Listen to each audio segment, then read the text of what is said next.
दोस्तों, आपने अगर दृश्यम फिल्म देखी होगी तो आपको ज़रूर याद होगा कि किस चालाकी से मर्डर करने के बाद भी अजय देवगन और उनका परिवार मर्डर के आरोपों से बच जाता है। आज की इस कहानी में भी कातिल ने इस फिल्म को देखकर ऐसा ही करने की कोशिश की, लेकिन उसकी एक चूक ने उसे हवालात पहुंचा दिया। आज की कहानी एक ऐसी बहन की है जो अपने सगे भाई का कत्ल करवा देती है, उस भाई का जो उसके लिए रिश्ता तय कर रहा था। कत्ल के बाद बहन भाई के मोबाइल को कातिल 200 किलोमीटर दूर रतलाम भेज देती है और उस फोन से अपने फ़ोन पर कॉल करवाकर यह बताना चाहती है कि वह तो कई दिन से लापता है। लेकिन कातिल की एक चूक से जब इस मर्डर का खुलासा होता है तब सभी चौंक जाते हैं। नमस्कार, आदाब, आप देख रहे हैं DNM शो, अपराध की कहानियों का शो। आज की कहानी एक ऐसी लड़की की है जो अपने भाई का मर्डर इस वजह से करवा देती है क्योंकि वह बहन की शादी करवाना चाहता है। इस लड़की का एक प्रेमी था जिसके साथ वह घर बसाना चाहती थी। भाई को इसके बारे में कोई खबर नहीं थी। इसी बीच लड़की ने प्रेमी से ही अपने भाई की हत्या करवा दी। पहले लड़की का आशिक कत्ल करने से मना कर देता है, लेकिन प्रेमिका की जिद के बाद वह बदल जाता है और वह कत्ल के लिए तैयार हो जाता है। फिर इनकी साजिश होती है कि कत्ल भी हो जाए और सबूत भी ना मिले, बिल्कुल दृश्यम वाले फिल्मी तरीके से। इसलिए कत्ल के बाद फिर से कातिल फिल्म दृश्यम देखता है।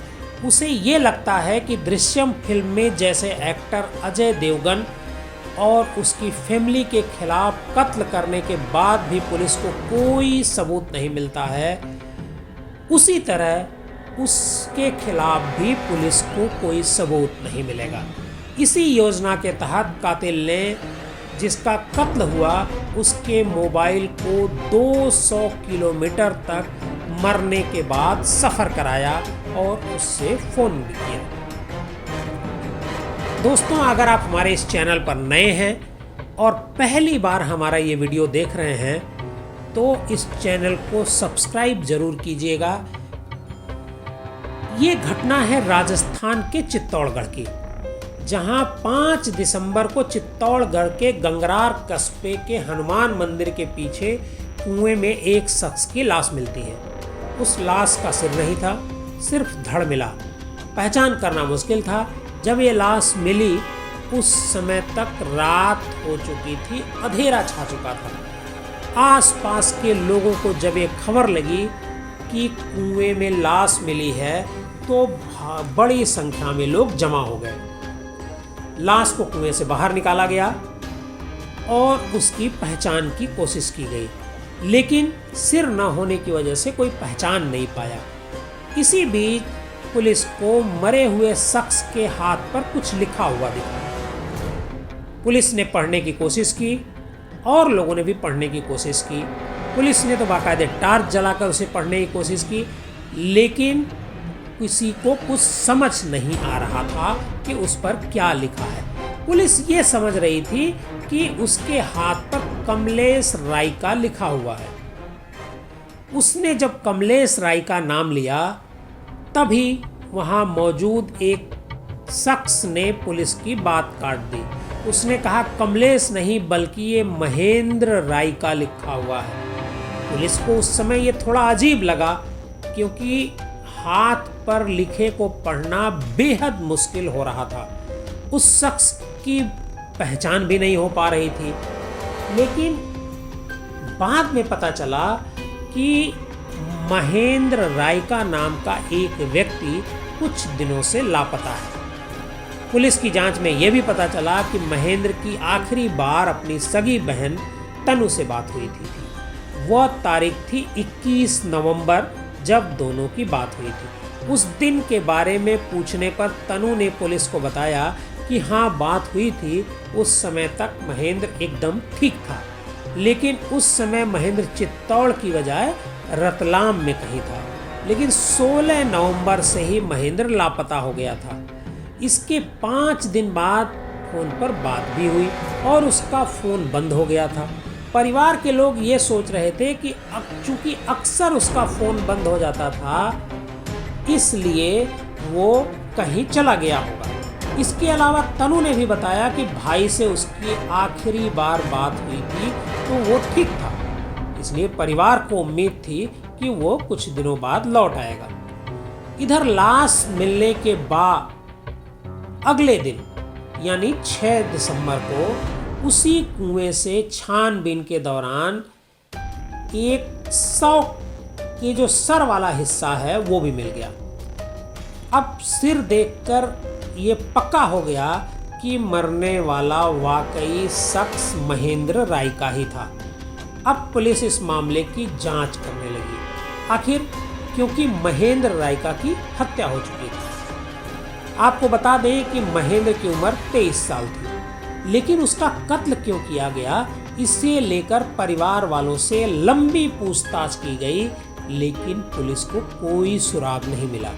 परिवार ने यह जरूर बताया कि वो तो अपनी बहन तनु की शादी करने की तैयारी कर रहा था, किसी से उसका कोई विवाद नहीं था। इसके बाद पुलिस ने उस शख्स की पहचान शुरू की जिसने रात के अंधेरे में लाश के हाथ पर लिखे उस नाम को पढ़ लिया था, जिसे कोई आसानी से पढ़ नहीं पा रहा था क्योंकि वो काफी धुंधला लिखा हुआ था। पुलिस को हर बार अलग अलग नाम होने की आशंका नजर आ रही थी। उसमें उस शख्स ने एक बार में ही महेंद्र रायका का नाम पढ़ लिया था, इसलिए पुलिस ने उस पर शक करते हुए जांच की सुई उसकी तरफ घुमा दी। पुलिस की जांच में पता चला कि उसका नाम महावीर है। वह मरने वाले महेंद्र रायका के घर आता जाता था। महावीर की 2 बहनों में से एक बहन का वो मुंहबोला भाई था। जब से वह लापता होने की आशंका हुई थी, तब से वह भी खोजबीन में गंभीरता से जुटा हुआ था। 5 दिसंबर को जब कुएं से बिना सिर वाली लाश मिली, तब भी वो काफी सक्रिय नजर आ रहा था। पुलिस और लोगों के साथ वो भी जांच में मदद करने में सबसे आगे था। इसी आधार पर पुलिस ने उसकी पड़ताल की, तब पूरी कहानी सामने आई। असल में महावीर ही महेंद्र रायका का कातिल था और इस कत्ल के पीछे कोई और नहीं बल्कि महेंद्र रायका की सगी बहन तनु का हाथ था। असल में ये सभी एक ही गांव के रहने वाले हैं, लेकिन मोहल्ला अलग अलग है। पुलिस की जांच में पता चला कि तनु और महावीर में अफेयर था।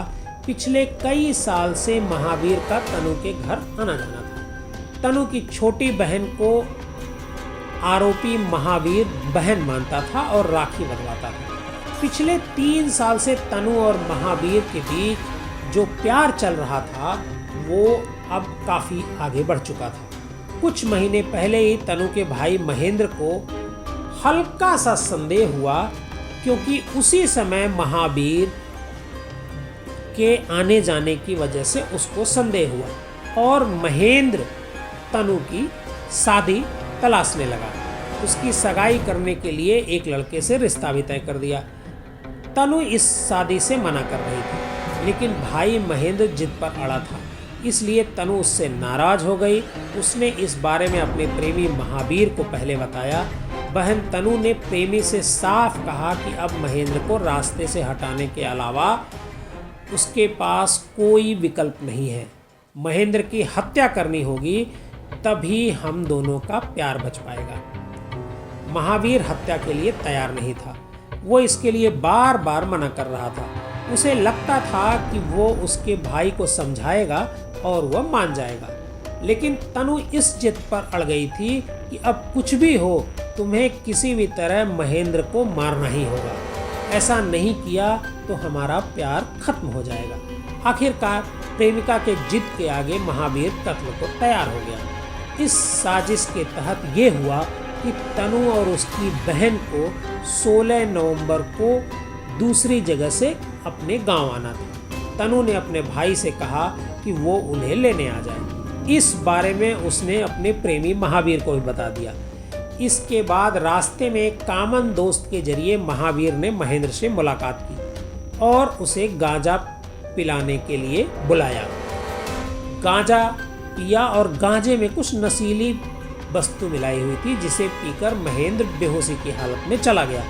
इसके बाद उसकी गला दबाकर हत्या कर दी गई। मर्डर के बाद लाश कहाँ फेंके और ऐसा क्या करे कि पुलिस को कोई सुराग न मिले, इसकी तैयारी में तनु और महावीर दोनों जुटे थे।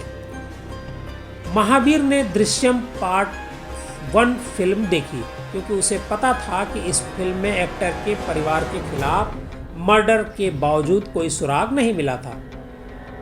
फिर उसकी लाश के 2 टुकड़े कर गांव वालों से दूर एक कुएं में फेंक दिया। लाश फेंकने के बाद 5 दिनों तक घर पर आरोपी नॉर्मल तरीके से रह रहा था। इसके बाद 21 नवंबर को अपना मोबाइल फ़ोन घर पर ही छोड़ दिया और मरने वाले महावीर के फ़ोन को लेकर चित्तौड़ से रतलाम पहुंच गया, यानी करीब 200 किलोमीटर दूर।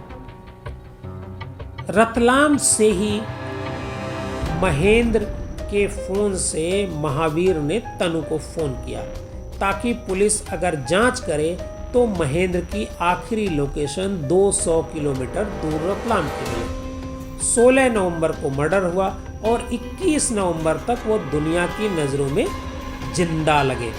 ऐसे पुलिस उसकी तलाश में भटकती रहेगी। आखिरी लोकेशन पर महावीर का कोई सुराग नहीं मिले, इसलिए उस दिन अपना फ़ोन वह घर पर छोड़ दिया था।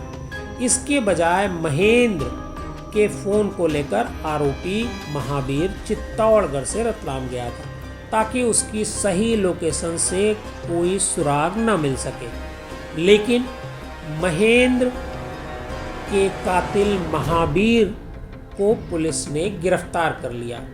महावीर की एक चूक ने उसे दृश्यम फिल्म देखने के बाद भी सलाखों के पीछे पहुंचा दिया।